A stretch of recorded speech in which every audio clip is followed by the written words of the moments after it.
Baru semalam rasanya Niko dibuat tegang oleh keponakannya, dan pagi ini ia harus kembali menegang. Jika biasanya Niko masih tidur di pagi-pagi buta, lain halnya dengan pagi ini. Entah harus merasa menyesal atau justru senang, kakinya enggan untuk berbalik, tapi juga berat untuk melangkah maju. Niko terpaku di tempatnya sendiri, jagungnya naik turun, sedangkan matanya kesulitan berkedip. Tubuh ramping namun berisi di beberapa kini terpampang begitu nyata. Rambut perempuan itu tergerai basah. Two-piece swimsuit hanya menutupi bagian terpenting saja, sementara lengan yang rata serta kaki yang panjang terekspos begitu sempurna. Berbagai makian telah habis Niko layangkan dalam hati. Tentu saja memaki diri sendiri yang tak tahu harus berbuat apa. Laika berjalan mengitari kolam renang dari sisi kanan beralih ke sisi kiri yang kedalamannya setinggi 2 meter. Dengan gerakan yang begitu indah, Laika meluncur ke tengah kolam. Untuk beberapa saat Niko terpukau dengan pemandangan di hadapannya. Laika meliuk-liuk bak Putri Duyung. Sesekali kepalanya muncul ke permukaan sebelum kembali masuk ke dalam air. Laika, Niko terkejut saat ia melihat perempuan itu tiba-tiba kehilangan keseimbangannya. Gerakannya seperti orang tenggelam meronta-ronta, apalagi kolam tersebut cukup dalam. Bergegas Niko melepas handuk hingga menyisakan celana selutut saja. Pagi ini ia memang berniat untuk berenang. Sayang sekali semesta mempertemukan ia dan Laika sepagi ini di kolam tersebut. Niko menceburkan diri ke dalam kolam renang, berenang ke arah Laika, lalu segera meraih tubuh perempuan itu yang tenggelam, mendekatnya menggunakan sebelah tangan, lantas kembali ke permukaan dan membawanya ke pinggiran kolam. Sebelum naik, Niko bertanya, "Laika, kamu kenapa? Kenapa bisa tenggelam begitu?" Niko masih menunjukkan raut panik. Laika terbatuk-batuk. Tangannya refleks melingkari leher Niko untuk berpegangan. Meski tangan Niko saja sebetulnya sudah cukup memeganginya begitu kuat. "Kaki aku tiba-tiba kram dan gak bisa digerakin." Laika kembali batuk. Saluran pernafasannya terasa sakit akibat air yang masuk melalui hidung. "Kamu bisa naik sendiri?" tanya Niko memastikan jika tidak bisa, maka ia harus berenang ke sisi yang lebih dangkal agar kakinya bisa menapaki dasar kolam. Akan tetapi ia tak perlu melakukannya karena Laika segera mengangguk kemudian berkata, "Aku bisa sendiri." "Baiklah." Sebelah tangan Niko berpegangan pada sudut lantai pinggiran kolam. Tangan satunya lagi membantu menaikkan Laika. Niko kembali mengumpat. Ia baru sadar jika saat ini tubuh mereka saling tanpa penghalang, kecuali di bagian Laika yang saat ini tertangkap oleh mata Niko. Niko menelan ludah, tubuhnya semakin tegang, namun ringisan di wajah perempuan itu membuat Niko tersadar. Buru-buru dia mendorong Laika agar seluruh tubuhnya keluar dari air, disusul olehnya, dan saat ini keduanya sudah berada di lantai pinggir kolam. Niko berseru memanggil Bi Asri yang kebetulan lewat di depan teras. Wanita itu terkejut lalu berlari ke dapur untuk mengambil air hangat sesuai perintah Niko. "Sini kakinya." Lelaki itu meregangkan kaki kiri Laika dan memijat pelan di bagian betis yang kram. Laika meringis kesakitan sembari memperhatikan tangan lebar Niko memijat-mijat kakinya. "Kenapa kamu berenang sepagi ini? Aku memang biasa berenang pagi-pagi. Kenapa nggak siang? Panas." Kalau begitu sore aja. Leika mengatupkan bibir, mencari-cari jawaban yang pas untuk berdusta. Alasan dia berenang pagi-pagi adalah justru untuk menghindari Niko. Sepulang dari mengantar Feli, rasanya terlalu malas. Itu berarti dia harus mandi lagi. Sedangkan sore sangat tidak mungkin karena biasanya Niko sudah ada di rumah. Lalu pagi ini, Leika seketika membulatkan mata saat sadar dirinya hanya mengenakan pakaian. Ia menarik kaki dari tangan Niko, akan tetapi masih terasa sakit. Kenapa? Niko mengangkat kepala, menatap Leika penuh tanya. Leika terkejut. Jangan lihat, serunya seraya, menyilangkan kedua tangan di depan dada. Pipinya meronah merah, menahan malu yang teramat besar, apalagi saat ia memandangi tubuh Niko yang dipenuhi otot-otot liar nan padat. Sorry, buru-buru Niko memalingkan wajahnya lagi. Sekuat tenaga ia berusaha menghilangkan debaran jantungnya, akan tetapi tubuhnya kadung tegang. Beruntung Bi Asri segera datang dan memecah kecanggungan di antara mereka, lalu menyerahkan handuk pada Leika juga Niko, dan mengambil alih tugas Niko mengompres kaki perempuan kecil itu. Lain kali kalau mau berenang, pastikan dulu kondisi tubuh kamu baik-baik saja. Niko berdiri dan kembali bersuara dingin. Tadi aku nggak apa-apa, kramnya aja yang tiba-tiba datang, saut Leika pelan. Mana tahu dia kalau mau kecelakaan seperti ini. Kalau tahu tidak mungkin dia memaksakan diri. Namun Niko tak peduli dengan jawaban perempuan itu. Dan jangan sekali-kali berenang di saat orang lain gak bisa memantau. Niko meninggikan suaranya. Beruntung tadi masih ada aku yang melihat. Coba kalau seandainya gak ada siapa-siapa, mau gimana nasib kamu, Leika? Leika terhenyak saat Niko mendadak marah. Ia tidak salah apa-apa, tapi kenapa lelaki itu malah emosi? Aku tahu mungkin aku gak selamat.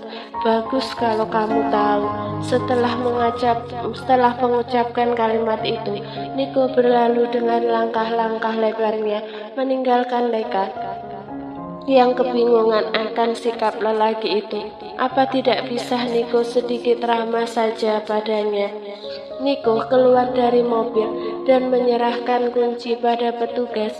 Seorang wanita berpakaian rapi dengan sapuan make up tebal berjalan dari lobi tergopoh-gopoh menghampiri sang pimpinan yang hari ini datang dengan raut wajah tampak muram.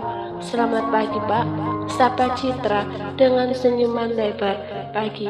Citra mengelus dada. Akhirnya Niko menjawab, walau hanya satu kata. Ketika sang presdir berwajah masam seperti ini, biasanya beliau enggan untuk menyahut. Data yang semalam ada kalimat Citra terpotong oleh tangan Niko yang terangkat di udara, mengisyaratkan agar sekretarisnya itu diam. Citra mengangguk, kemudian menekan angka 30 saat keduanya masuk ke dalam lift. Hari ini kamu jangan banyak bicara, segera kirim semua pekerjaanku ke dalam kantor dan jangan ada tamu atau siapapun yang mau menggangguku. Titah Niko dengan ekspresi datar. Kalau kata Citra ekspresinya itu lempeng atau lurus kayak jalan tol. Citra hanya mengangguk, tak berani bersuara sedikit pun. Ketika Niko telah sampai di ruangannya, dengan segera Citra memberikan tumpukan berkas, juga mengirimkan beberapa file lewat email sekaligus pada Niko. Citra terheran-heran dengan sikap Niko yang berbeda hari ini. Biasanya walaupun mood presdir itu buruk, tapi ia tak pernah meminta semua pekerjaannya dikirimkan saat itu juga. Citra akan memilah-milah berdasarkan skala prioritas, tapi hari ini Niko seolah-olah ingin menelan semua berkas tersebut. Saat tengah fokus dengan pekerjaan, bayangan Laika pagi tadi tiba-tiba kembali terlintas di kepala Niko. Tubuhnya yang padat, hangat kulitnya saat mereka saling masih terasa di kulitnya. Niko mengusap wajahnya kasar. Keponakan, dia adalah keponakannya. Tak seharusnya wanita kecil itu berani muncul di kepalanya seperti ini. Ia lantas menghubungi Citra lewat intercom, menyuruh dia masuk ke ruangannya. Pada saat bersamaan, pintu ruangan tiba-tiba terbuka tanpa diketuk terlebih dulu. Niko geram. Ia hafal betul siapa pelaku yang tak pernah mengetuk pintu. Big Boss, apa kabar? Seorang pria berpostur hampir menyaingi Niko menyembul dari pintu tersebut. Seringai tercetak di wajahnya yang tampan. Lalu tanpa disuruh dia duduk di hadapan Niko. Awalnya Niko mendengus, tapi setelah dipikir-pikir, mengobrol dengan sahabatnya itu sepertinya akan menghilangkan mood buruknya. Pria bernama Keanu itu selalu asik diajak mengobrol. Mereka kadang lupa waktu dan lupa banyak hal. Good, sahut Niko. Kali ini aku maafkan kamu yang gak mengetuk pintu sebelum masuk. Keanu tertawa. Sahabatku yang satu ini memang selalu punya cadangan maaf. Gak kayak si Ervin yang stoknya makin hari makin menipis. Niko mengangkat bahu, enggan menyahut lelucon Keanu yang menurutnya tak bermutu. Keanu adalah sahabat baiknya yang baru kembali dari Australia. Baru 2 minggu pria itu menjabat sebagai direktur keuangan di perusahaannya. Tidak lama setelah itu, Citra masuk. Usai mengetuk pintu, lantas berdiri di samping Keanu yang mengedipkan mata ke arahnya, membuat Citra tersipu-sipu. Bagaimana? Sudah ada lowongan untuk lulusan sarjana ekonomi? Tanya Niko pada Citra. Saya sudah mengecek ke bagian HRD, Pak, dan kebetulan untuk saat ini belum ada lowongan. 3 bulan kemudian baru ada karena ada staf yang kontraknya akan habis. 3 bulan? Gumam Niko seraya berpikir. Jemarinya mengusap-usap bibir bawahnya, sesekali dagu.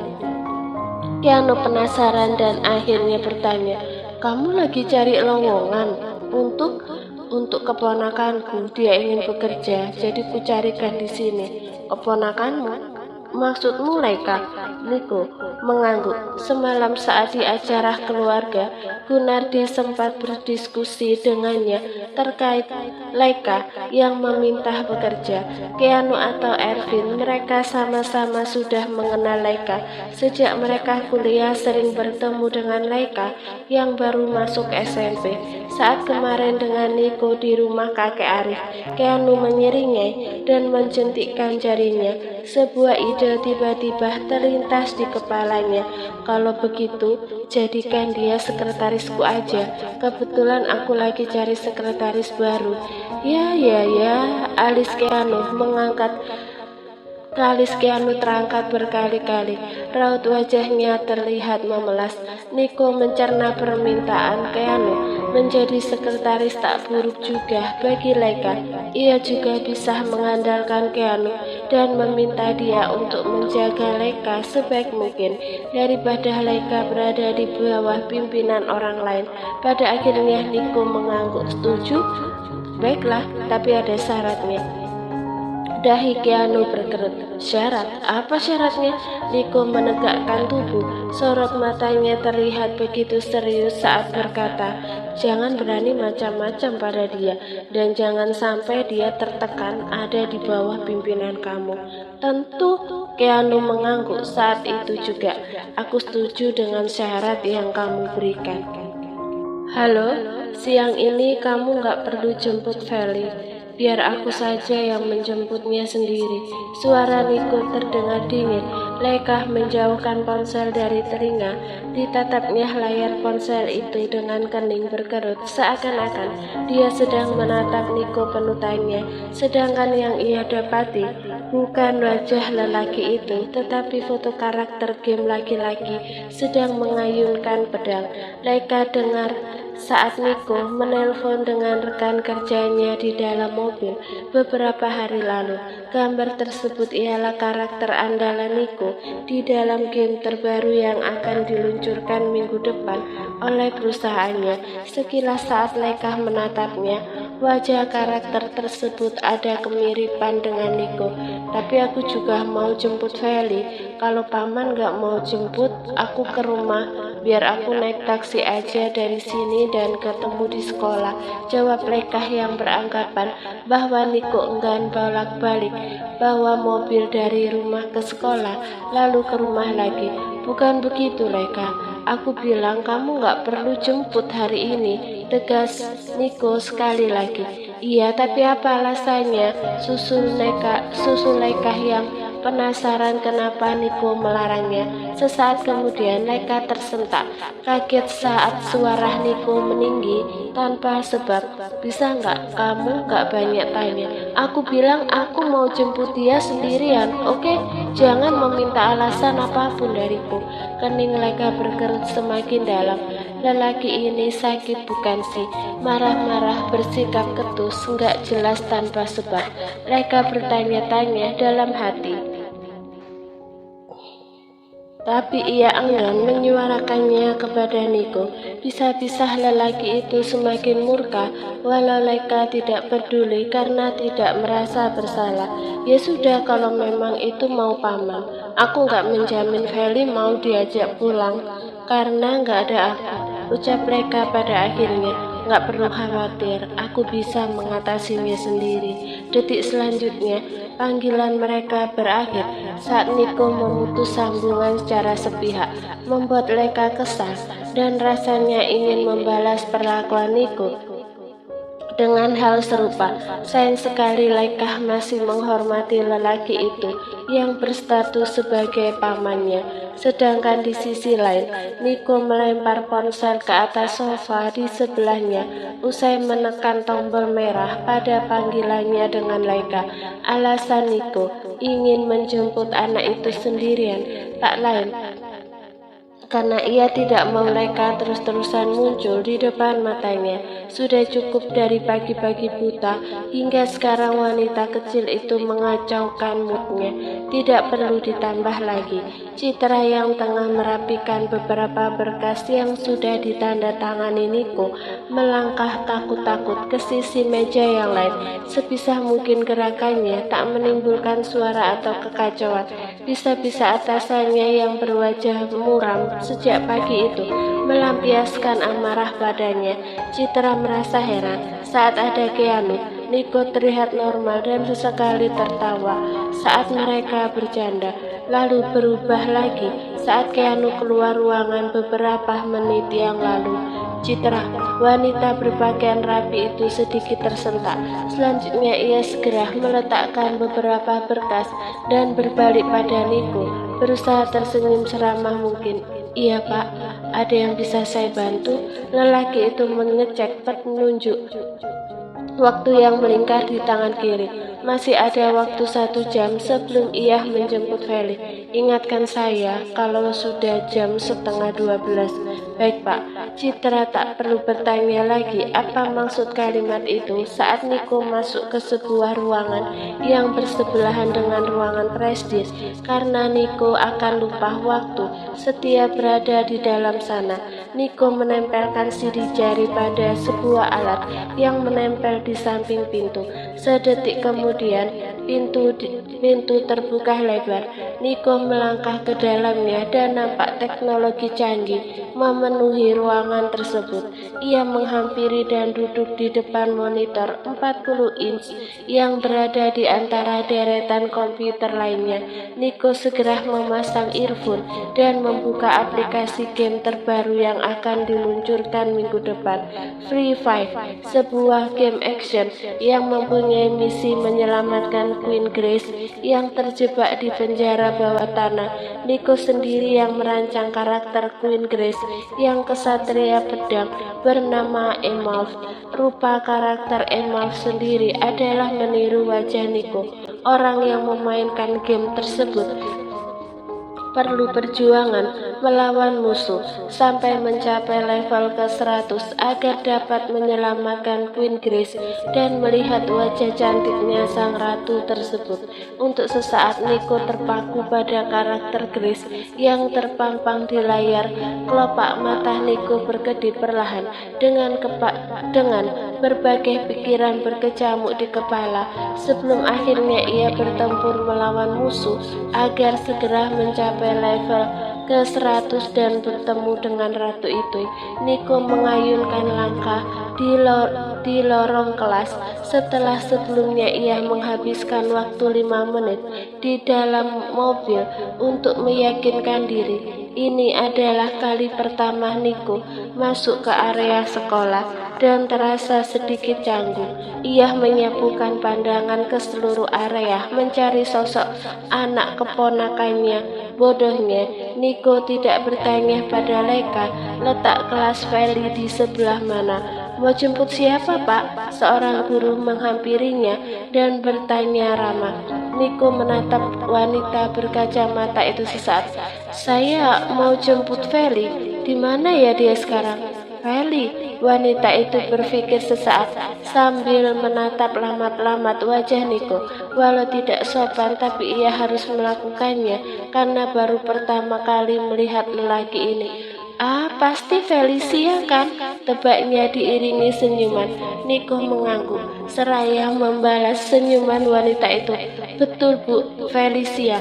Saya sempat bingung soalnya nama Feli itu banyak Pak.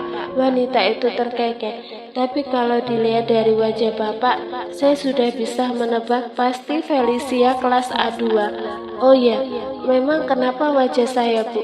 Tanya Nico penasaran sembari mengikuti langkah guru tersebut menuju ke sebuah kelas. Ketika saya perhatikan Bapak ini mirip dengan Felicia.